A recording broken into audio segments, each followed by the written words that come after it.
In business terms, scale-up companies punch above their weight in terms of growth to the UK economy. The Scale-Up Institute is a not-for-profit company that focuses on supporting UK businesses to scale up. We spoke to their CEO, Irene Graham, on the challenges that entails in the current economic climate, both now and for the future. Irene Graham, thank you for joining us. Now, first up, can you tell us the difference between a startup and a scale-up?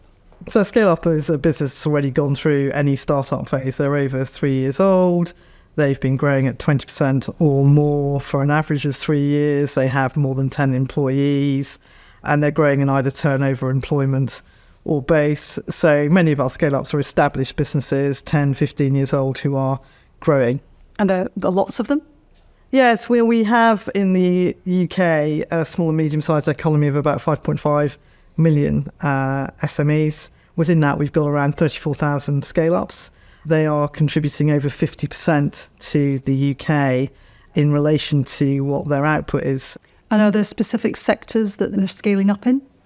They're scaling up across all sectors of the UK and all areas of the UK. So traditional sectors like wholesale and retail, food and manufacturing, but also in our science and technology base as well. So whether that's life sciences, traditional tech companies, or the creative sector. So across all sectors, all areas, and growing across the various sectors in the UK.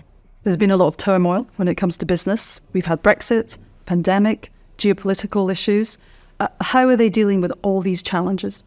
Well, I think they're very much recognising of those macroeconomic factors, but they're highly innovative, highly international and optimistic about the future. So they're still going for growth. 9 in 10 of our scale-ups are planning to grow this year, 1 in 5 over 50%. So what they need help is in breaking down some of the barriers in accessing markets, whether that be working with corporates, government, or going overseas and working internationally, access to talent, getting the right people into the company in terms of both their day-to-day needs as well as their senior leadership and board needs, and then access to growth capital, so getting the right finance to fuel the growth that they're looking for, and then the right space to grow. So those are some of the big challenges that they want help addressing. And I take it they can be a little bit more agile because they're smaller? Well, they're very agile because they're highly innovative. So they're tending to be high users of technology in their company, whether that's big data, AI, they're actually sort of early adopters of that. So that makes them agile. They're also embracing the new ways of working, such as hybrid working, flexible hours. So they're pretty agile in all of those areas because that's part of their innovation drive.